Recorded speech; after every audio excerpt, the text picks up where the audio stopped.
The following is a production of DallasCowboys.com and the Dallas Cowboys Football Club. How about them Cowboys? Yeah, go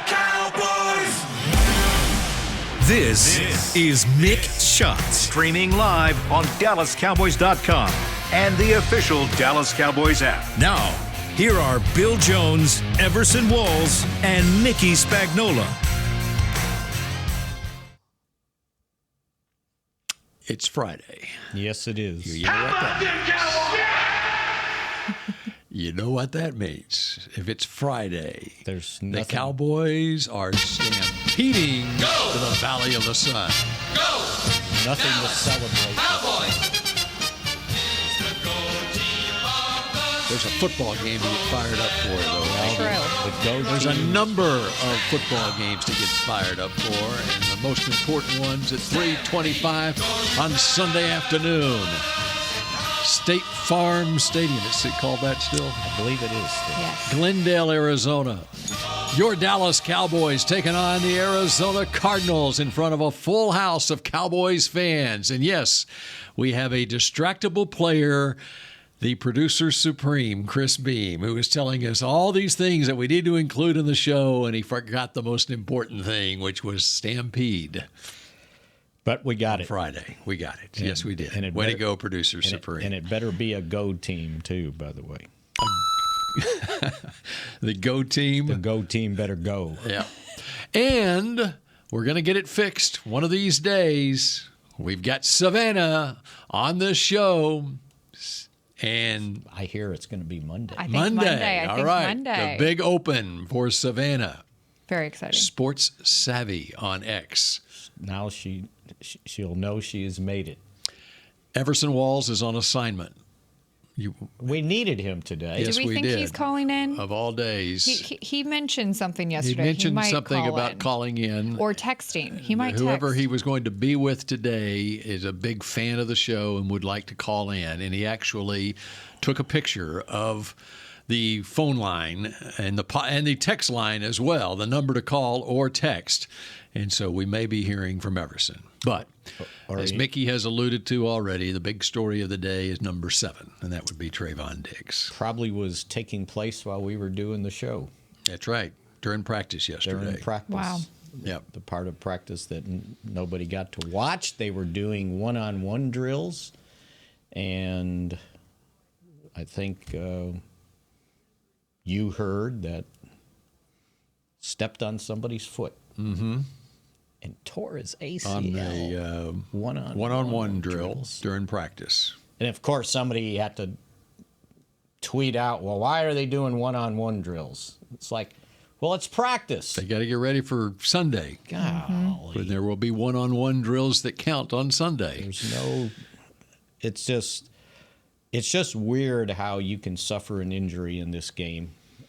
With very little contact, you can suffer a torn Achilles stepping off the curb. And this one, as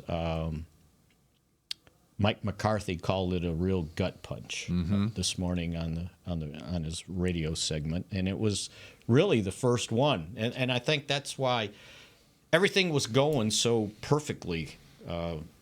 Since the start of training camp, they had a couple guys, young guys, suffered ACLs, but it was no big injury to anybody that was already significant to this team until now. And you're sitting there, You can make the case. Obviously, Micah is playing better than anyone on this team and anyone on probably any team in the league. But you can make the case that Trevon Diggs was number 2 on that list of impactful players early this season. Let me give you the stats. 6 tackles, 1 forced fumble, 1 interception, 3 passes defensed, one of it leading to a interception for a touchdown. And he was really playing well. Almost had another interception on the goal line. And even going back to training camp, I mean, Yes. we would rave about Micah, and Trevon was right behind him. Right. Yeah. As far as making plays during camp. Absolutely. And I almost forgot it. Wednesday was his birthday. Oh. I don't know if I need to say more. It's just. I think the whole thing for the team was heartbreaking to Right. see this happen to him.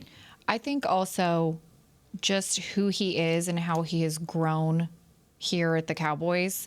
I think he was so confident going into this season, and you could even start to see that the first couple of games. And I think there was such an outpour of, concern for him after yesterday. And he tweeted out, thanking everyone for the prayers, and everyone was checking on him. But I think, it really is kind of a thing here now. Everyone's a little down today because of it, for sure. And Mike McCarthy talked about it, and they can't remain down too long. Exactly. Still got to play a game. And welcome to the NFL. This stuff happens. I mean, look at no one's feeling sorry for you. No one's feeling sorry for Arizona that they don't have Kyler Murray, or they just have to put Budda Baker on injured reserve. So you got to go on.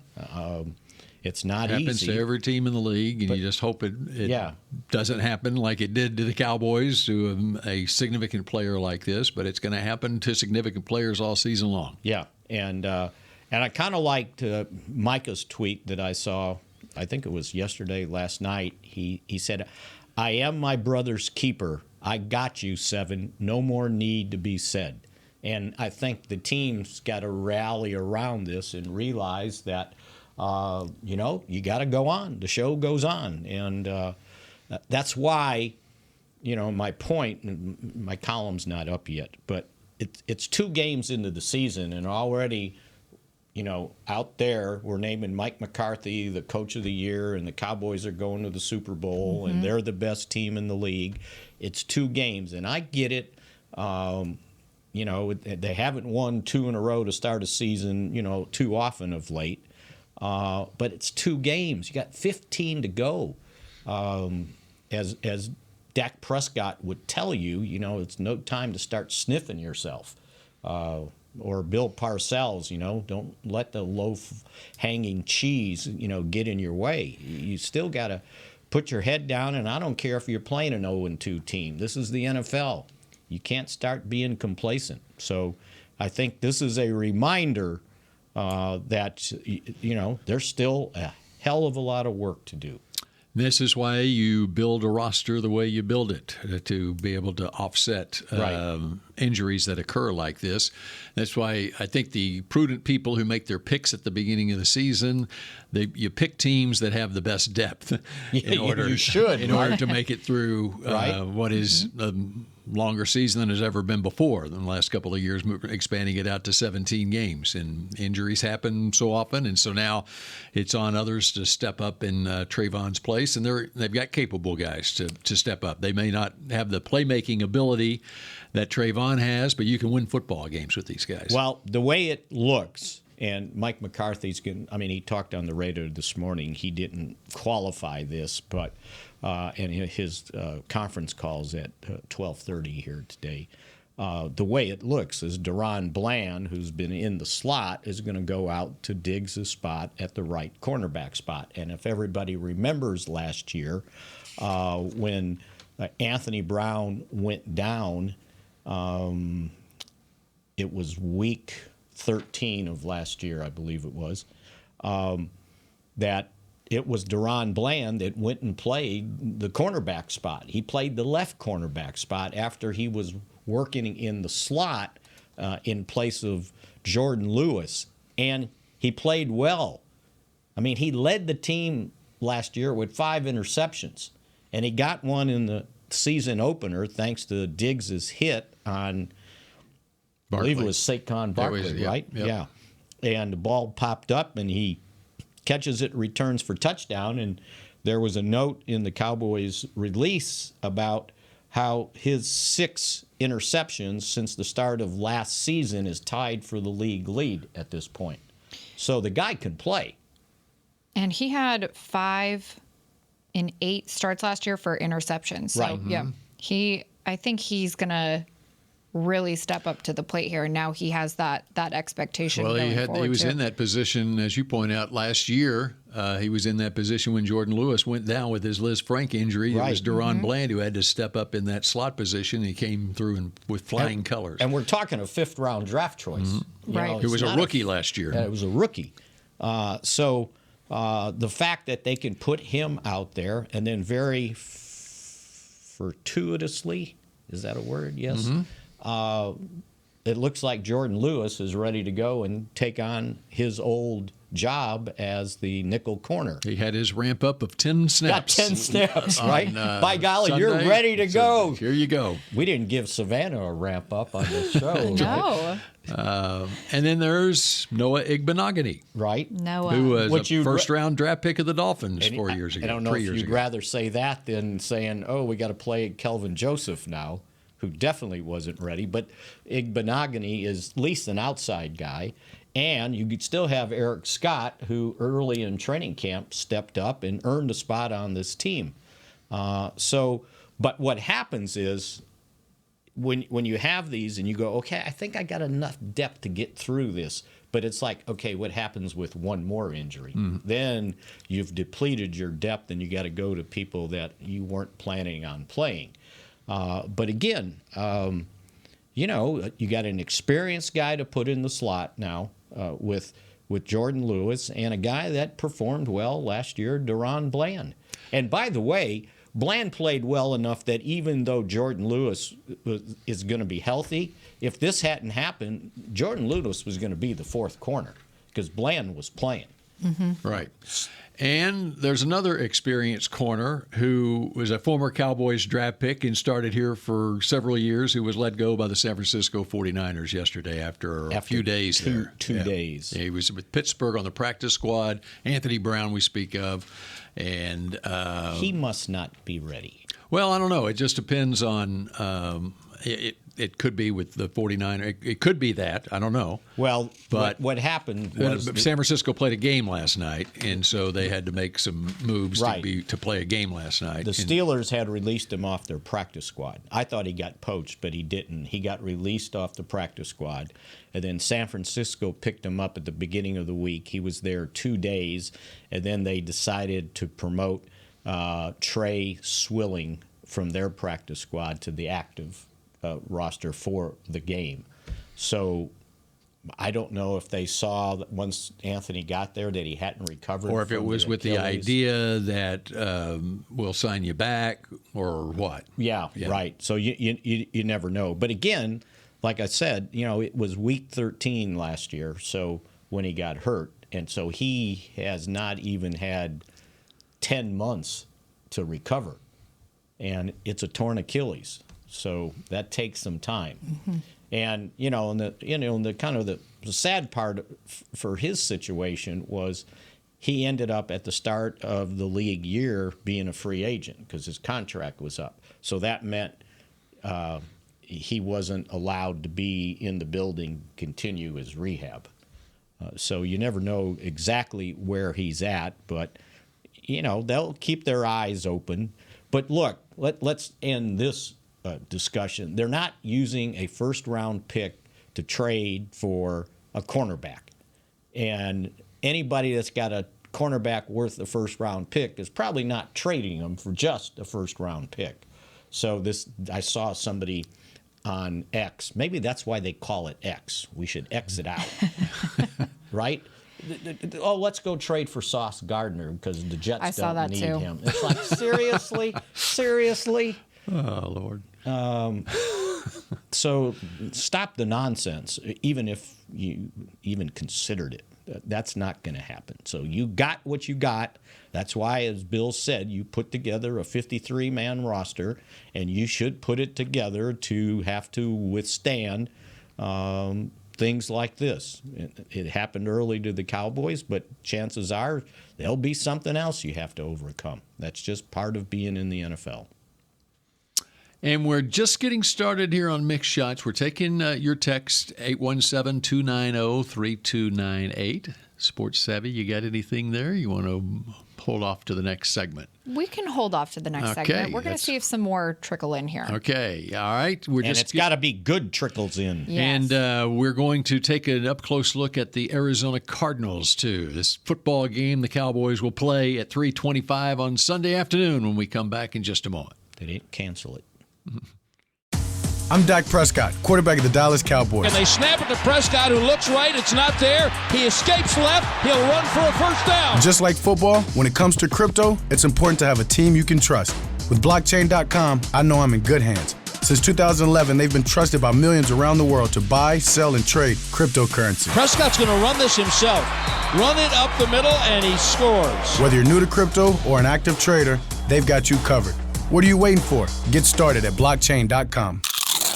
You know that sound anywhere. It's the crisp crunch of that first nacho chip. With its perfect cheese to sour cream ratio sitting atop a layer of delicious beans, it's a sip away from perfection. That's what we're looking for. Add a delicious, refreshing Pepsi and we've achieved absolute nacho nirvana. Because while you can pile those nachos high with every spicy, cheesy, savory topping, there's no topping a cool Pepsi finish.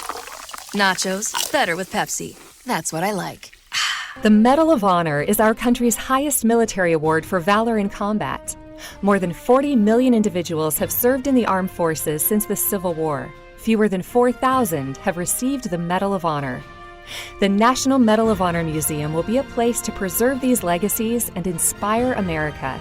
It's being built right next door to the Dallas Cowboys in Texas. Help us honor our country's greatest heroes. Learn more and get involved at mohmuseum.org. Cowboys football and Miller Lite. What a pairing. Can cracks at kickoff. Tailgates going way past postgame. Sunday night overtimes followed by Monday morning swagger. Brisket in the smoker. Miller Lite in the cooler. America's team playing America's greatest sport. Miller Lite, the only beer of the Dallas Cowboys. Dallas Cowboys football tastes like Miller time. Celebrate responsibly. 2023 Miller Brewing Company, Fort Worth, Texas. Back to Mixed Shots. K-Post Roofing and Waterproofing, the official roofer of the Dallas Cowboys. All right. We did hear Jerry Jones this morning also on the radio talking about Trevon Diggs. You got any notes on what Jerry had to say? One of the things he said, it was pretty good. He said, I wish we could roll that back to the beginning of the week and sit old Diggs down the whole week and not practice him. But that's not the way it works.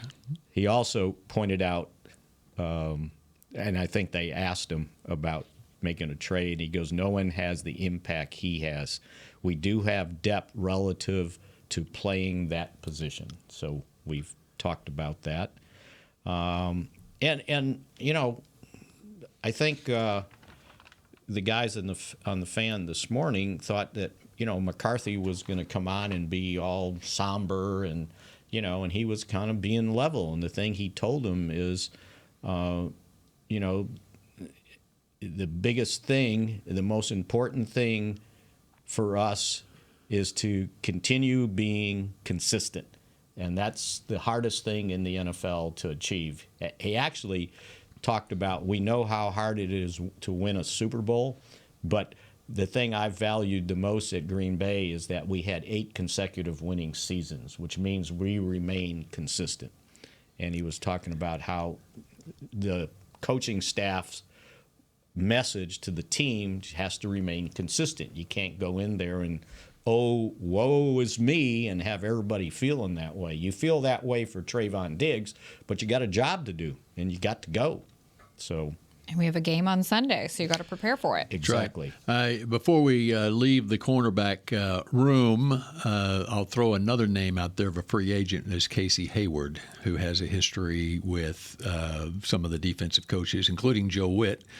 who was the cornerbacks coach for Green Bay when they drafted him 2012, which means he's 33, 34 years old, and he had a shoulder injury last year, and that's one of the reasons why he hasn't signed with anyone, or two of the reasons. Right. One is age, the other coming off a shoulder injury.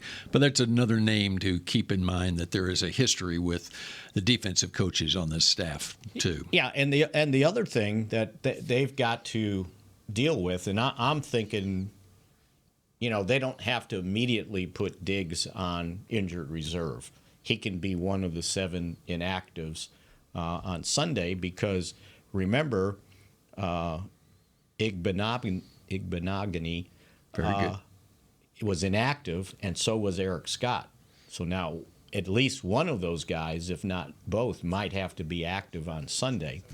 And then the other thing you got to consider is with Biadish's hamstring, that he didn't finish, and he went for an MRI, but I've been told that was purely precautionary, and that even Jerry thought he had a very good chance of playing on Sunday, and they're sort of counting on it. But you have one more elevation for Brock Hoffman to be the backup center. But if they've got concern about him, or if he can't go, then you might have to sign somebody to that spot. And then the other possibility at center is Sean Harlow, who is also on the practice squad, but you would have to elevate him, and you want to continue elevating C.G. Goodwin as your special teams guy. So to me, and he's got one more left. And he's got one more left. So I'm thinking if they need a spot, you're going to sign him to a spot on the 53 at some point. So there's some juggling that has to go on. For sure by next week. He's exactly signed to the 53. And then the other thing you could do is with Trent Sigg, the long snapper, you could release him, put him on the practice squad, and elevate him 3 times to keep buying yourself some time on the active game day thing. So there's some juggling acts that have to go on to be able to pull this off. But it looks like Biadasz is probably going to be good to go. That's what it sounds like. I had 2 people tell me. By the way, one of the best plays from that game the other day was late first quarter, where the pass was complete. The Cowboys are backed up deep in their own end of the field at the 3-yard line, 33-yard pass to Lamb, and who was it but Tyler Biadasz, who was trailing the play. What was he doing down there? He was playing through the whistle, Mickey. He was doing as he's coached to do. How many times? And I talked to Mike McCarthy about it. We taped his coach's show before the Diggs injury yesterday. Right. And he was, as you can imagine, during the team meetings, that was profiled at the beginning and the end of the team meeting. It showed Tyler Biadasz, and this is the way you do it. This is the way you play all the way through the whistle. But the great thing about it, especially if you go look at the coach's film on it, Biadasz falls on the football, and it looked like nobody touched him. Yeah. He gets up and starts running with the football, and he got a 10-yard head start on everybody, but they'd blown the whistle. I just wish that the whistle hadn't been blown, and we could have seen how far Tyler he could have gotten. Great. That hamstring injury might have happened earlier. Yeah, right. Oh, no. So it might be a good thing that they blew the whistle. Yeah, that was a huge play. Yeah, it was still a contested game at that point. It was late first quarter. Yeah, absolutely. Yeah. So that's one of those plays that happens that you realize at the time that was a big play, but once you win 30-10, you kind of forget that, if that hadn't happened, then And let's talk about that importance, too, because people forget he was a Pro Bowler last year. Mm-hmm. Now, I know he replaced somebody. He was added to but the team. He was that close to being voted on there. So that's a huge position. It may be harder to replace your starting center than your starting cornerback. And I'm not talking about value on who's doing it, but what they have behind Biadasz is not what they had behind Diggs. So that one's one that we keep an eye on. Good point. I do have a question if we're still talking about everything going on with Diggs. Gabriel from Austin would like to know what we think about, help me pronounce this, Mokwamu, correct? Very good. Yes. Getting more playing time on the outside with Diggs being out. He feels he has the size and speed. Well, he was a corner in college. The Cowboys moved him to safety. He would be more, I think, an option in the slot than maybe outside. They haven't really used him outside. The only other guy that's been outside is Nashawn Wright, but he's still on injured reserve for 2 more games.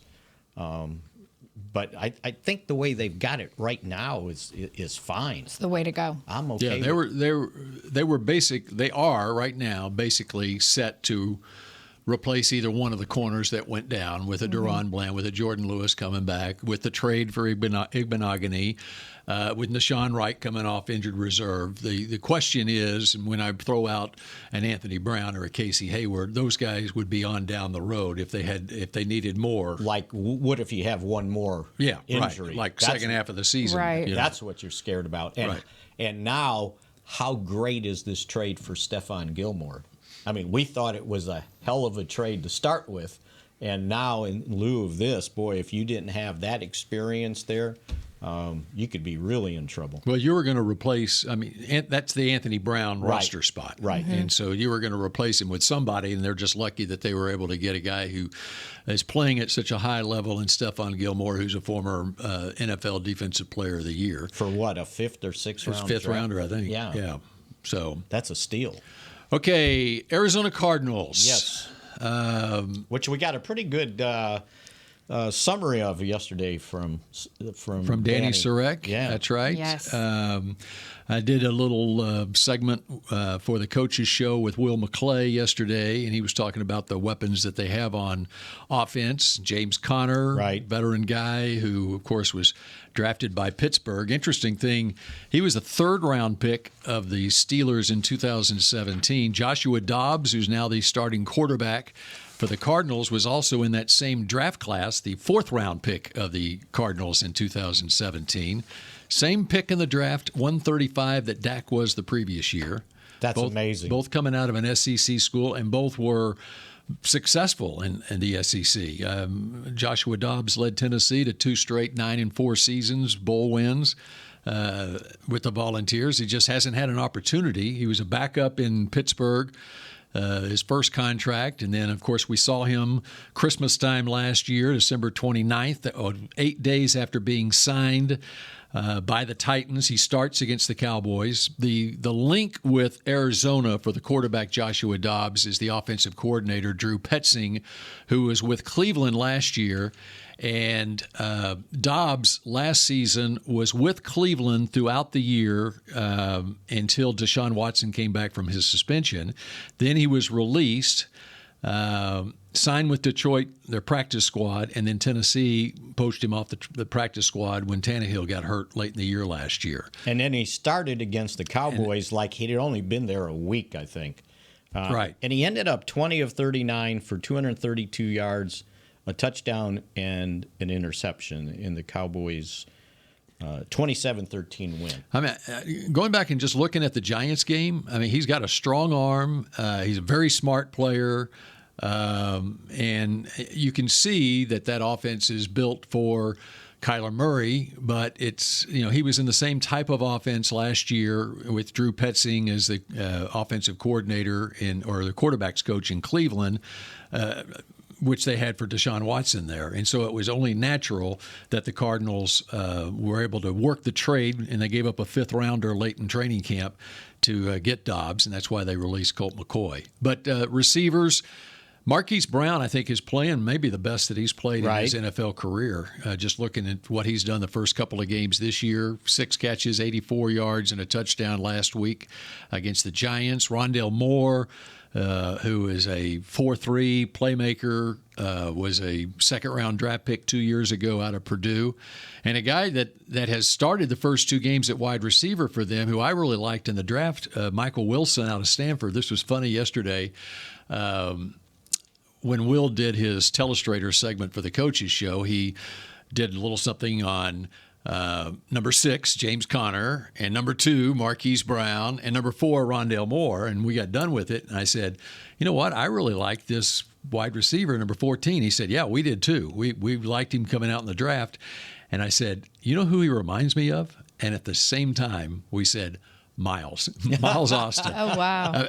It's an uncanny. Michael Wilson, he was a 3rd-round pick of the Cardinals, He is 6'2", 213 pounds, which is basically what Miles was. Runs a 4.5. That's what Miles ran. You look at his measurables at the combine, it's almost identical to Miles Austin. And he also wears number 14, which is the same number that Miles Austin wore his rookie year with the Cowboys. Did I ever tell you my Miles Austin story? Rookie year, No. Training camp. He's an undrafted free agent, Okay. right? Out of Monmouth College, and he's from New Jersey. So I'm over there by the where the locker room is, and Miles I'm talking with Bill Parcells, and Miles comes walking up unexpectedly, right, from his standpoint. And Parcells looks at him. We probably only been in training camp maybe a week and a half at the most. And he looks at Miles and he goes, "Miles, are you such and such smart?" And Miles looks at him and he goes, "Well, yeah, coach." He goes, "What'd you get on your SAT?" I don't know what number he threw out. And he goes, "All right, well, I'm just wondering." And he goes, "Do you ever eat at such and such place in New Jersey?" Because it was in Parcells' neighborhood, right? Oh, wow. Jersey guys. And Miles, he's very quiet at that time, and he probably still was kind of shy. And he's like, "Yes, sir. Yes, sir." "Oh, yeah, well, I ate there, too. It's good stuff, huh?" "Yeah, coach." But he said, "Are you smart?" Wow. That's Parcells' way of intimidating somebody and see if they can handle it, and Miles Austin handled it. Yes. Offensive line. By the way, don't leave the yet. I noticed that Jeff Swain is on their roster. Tight end, former Cowboy tight end from 2015 to 2018. They have he's like their third tight end. Yeah, I know. And Zach Ertz, the veteran who used to be with the Eagles, and Trey McBride, another guy the Cowboys liked in the draft last year out of Colorado State. Those are the two primary tight ends. And Swain had to play behind Witten, but he's got in 88 games in his career. Yeah, has 100 career. What was it? receptions. 2015. Wow. He was a 15. 7th round pick, and the Cowboys traded the future 7th rounder to get him in the 7th round. Yeah, they liked him. Yeah, I can't believe it's been that long, 8 years ago since he was a Cowboys 7th round draft pick. He's put together a nice career out of the University of Texas. Arizona also has 2 first-round draft picks at the offensive tackle positions, including the veteran DJ Humphries on the left side and rookie Paris Johnson from Ohio State, 6th pick in the draft at right tackle. I think the Giants could use him.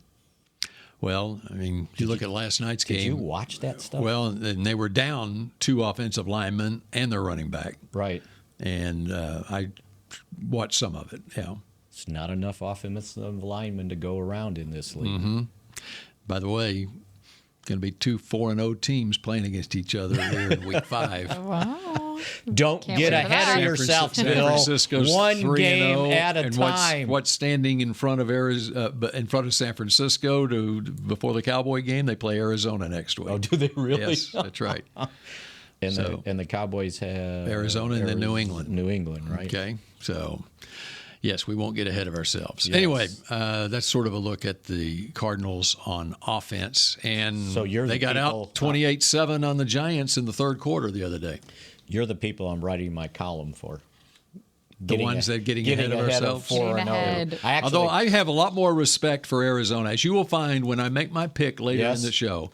And let me just say this. At the beginning of the week, I made the comment that the Cowboys were going to avenge a Monday Night Football loss to the Cardinals, which was then the St. Louis Cardinals from the 70s. Oh. That was one of the worst football games I've ever seen. I went with my dad took me to the game. Cowboys lost 38-0 to the St. Louis Cardinals, and I was bound and determined at the beginning of the week that my prediction is going to be 38-0.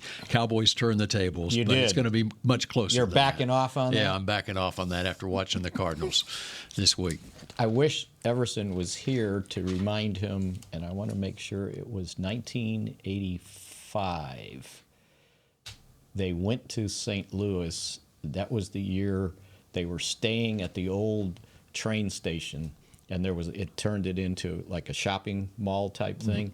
and the players went into this haberdashery and bought those gangster hats. Oh, yeah. Remember that? Yep. And they wore them to the game. Thurman's Thieves.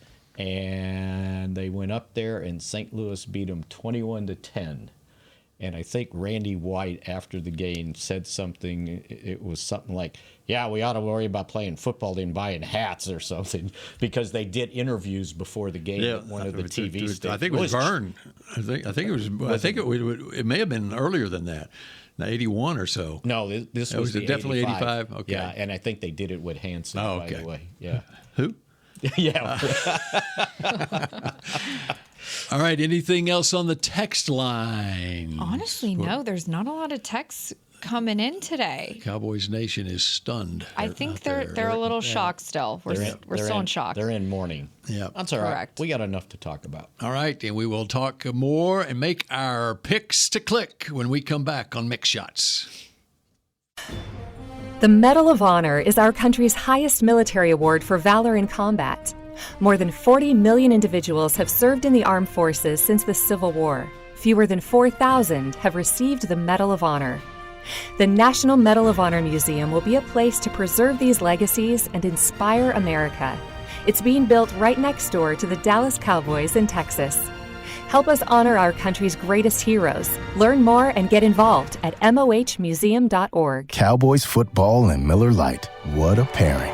Can cracks at kickoff. Tailgates going way past postgame. Sunday night overtimes followed by Monday morning swagger. Brisket in the smoker. Miller Lite in the cooler. America's team playing America's greatest sport. Miller Lite, the only beer of the Dallas Cowboys. Dallas Cowboys football tastes like Miller time. Celebrate responsibly. 2023 Miller Brewing Company, Fort Worth, Texas. I'm Dak Prescott, quarterback of the Dallas Cowboys. And they snap it to Prescott, who looks right. It's not there. He escapes left. He'll run for a first down. Just like football, when it comes to crypto, it's important to have a team you can trust. With blockchain.com, I know I'm in good hands. Since 2011, they've been trusted by millions around the world to buy, sell, and trade cryptocurrency. Prescott's going to run this himself. Run it up the middle, and he scores. Whether you're new to crypto or an active trader, they've got you covered. What are you waiting for? Get started at blockchain.com. You know that sound anywhere. It's the crisp crunch of that first nacho chip. With its perfect cheese to sour cream ratio sitting atop a layer of delicious beans, it's a sip away from perfection. That's what we're looking for. Add a delicious, refreshing Pepsi and we've achieved absolute nacho nirvana. Because while you can pile those nachos high with every spicy, cheesy, savory topping, there's no topping a cool Pepsi finish. Nachos, better with Pepsi. That's what I like. Back to Mixed Shots. Mark your calendars and get your Ledhorsen and Steins ready. Frisco Oktoberfest officially returns for the 4th annual celebration on Saturday, October 7th at the Star in Frisco, featuring Bavarian-inspired activities, delicious food and drink, and plenty of great live entertainment. Visit thestardistrict.com/events for more info. Ledhorsen? Lederhosen. Lederhosen. Is that like a mug? I'm going to find out. I'm glad she had to do it and it wasn't me. I would have butchered it. All right. We've got 7 minutes left of Mix Shots for this week. And the thing that concerns you the most about the Arizona Cardinals? If they get their running going. If James Conner, he had 106 yards against the Giants, is able to get off running, that'll make Joshua Dobbs much more dangerous because he can run a little bit too, and he can throw the ball. So yeah, that's my concern. And then you're going to have to, the other thing we didn't point out about compensating for Diggs' absence is if this front continues playing the way they are defensively, that lessens the pressure on your cornerbacks, by the way. So they might have to do things to put more pressure on opposing quarterbacks, but you can't do that until you stop the run. All right, I don't have time to look this up right now. Off the top of your head? But I'll try to tweet it out after I do my research on it. When was the last time the Cowboys won 3 straight games? I know. by 20 or more points. Oh, by 20 or more. I thought just 3 straight games. 3 straight games by 20 or more points. Point being, the longer you win in this league, the closer you are to losing, and the longer that you have blowout wins in this league, the closer you are to playing a close winning game. Would you know the last time they won 3 straight, do you? I bet you do. 2008. I was going to say, it better not be 19. Yeah. What? 2008. They started the season off. At the start of the season. At the start of the season. Not that they won 3 straight games. Yeah. At the start of the season, 3 straight games. They won at Cleveland, beat Philadelphia at home 41-37, and then, how about this? Won at Green Bay. Won at Green Bay 27-16. That was the Tony Romo game going back to Wisconsin and beat the Packers. And Mike then McCarthy and the Packers. And then at some point he got hurt. Remember that season? And they finished 9-7 and can only go 1-2 without him. With Kidna? The backup quarterback was Johnson. Brad Johnson. Couldn't throw the ball straight. Time to make our picks here. Well, I think we ought to let Savannah be the leadoff. Okay, Savannah. I'm going first. Thanks, guys. Go first. You got a pick to click in the game first. Unpopular opinion here. I think my click to pick, Peyton Hendershot. Okay. All right. I think it's his time. He hasn't, I think the last game there were some questions around him whether, he can make some of those catches down in the end zone for us. And I think he's going to make a couple this week. Okay. All right. And I think the final score, 24-14 Cowboys. 24-14 Cowboys. That sounds okay. We also had quite reasonable. We also had a pod pick, and we'll save the pod pick. We'll go around the horn again on the pod pick here in a second, which was who will score the first non-offensive touchdown for this team.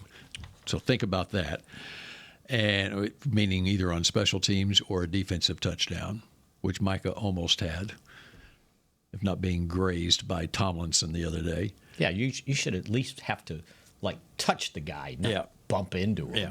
All right. All right, he's down. All right, so Mickey. I'm next. Pick to click. Pick to click is going to be, because he's going to get many opportunities, Deron Bland. Oh, I love it. Love it. Great. And I've got the Cowboys giving up more points in a single game than they have this year. But they beat Arizona despite that, 31-13. 31-13. 31-13. That's right. They've given up 0, and they've given up 10. So they're going to give up more 13 points in one game than they have in the first 2. Okay, 31-13.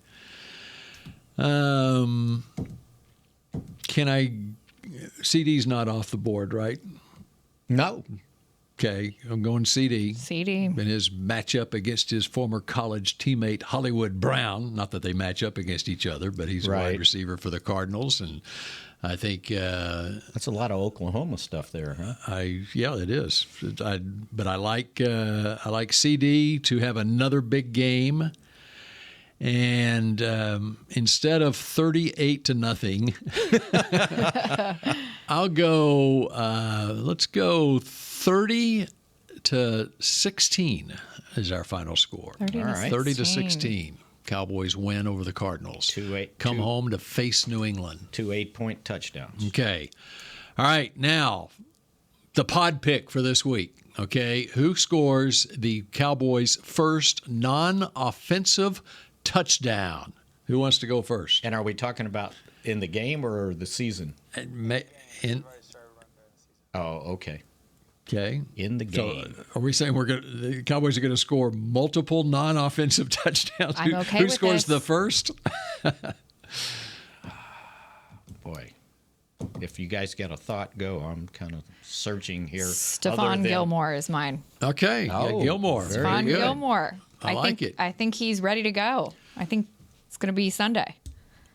Well, we can pick Micah. Yeah. It's not a cop-out to pick Micah? That's just part of our deal. I'm picking Micah. Wow, Micah scores the first non-offensive touchdown. What I was going to do, but... Well, you had your opportunity. And I let you go. First 9. Turpin's too easy, right? That should I be thought off. Parsons was too easy. Yeah. Okay. I got a good one. Okay. DeMarcus Lawrence.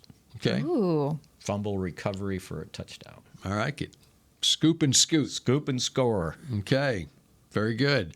All right. What are you doing leading up to game time or what do you got this weekend? Saturday, Star Sports Tour reception at the Cowboys team hotel for the people that are on their tour.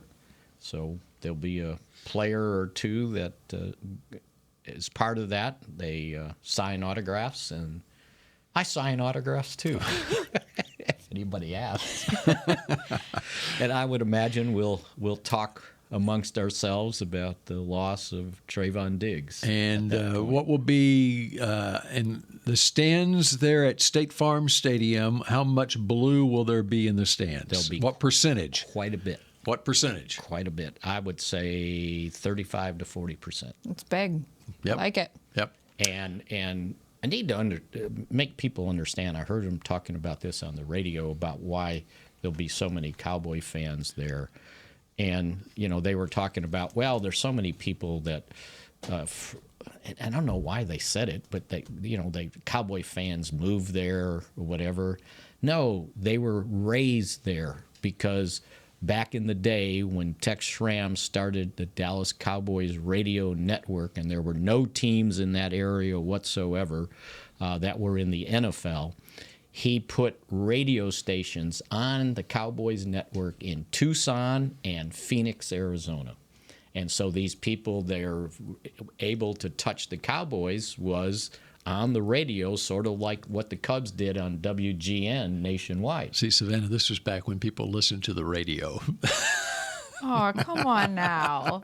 Right? And so the Cowboys developed a fan base there. And by the way, when we were doing our bus tour on the way to training camp, we stopped in Tucson and Phoenix, and there were huge Cowboy fan clubs that showed up for our stop. That's great. So these I love people, that. they live there. They actually live there. They're not people that just move there, by the way. So there. I'm not a radio listener anymore. I'm a podcast listener. Podcast, yep. Yeah, but how do you listen to the Rangers? On an app? I listen. Not on my radio. Well, I guess it's on the app, yeah. But it's the radio broadcast. But I'm still using an app to do it, to call it up. So actually, I can turn it on my the TV sound connection. Oh, wow. How about that? The receiver. Bluetooth? The receiver, yeah. Yeah. You wondered how in the world he watched the game on Amazon last night, the way you described that? I did. Oh, yeah. I watched it. All right, we're out of time for another week of Mick Shots. Everson will be back on Monday, and we'll see you on a Victory Monday. And someone's got to say, go Cowboys. I think Savannah's got it. Go Cowboys. There you go. That's the way Everson This finished. has been a production of DallasCowboys.com and the Dallas Cowboys Football Club. How about this, Cowboys? Yeah!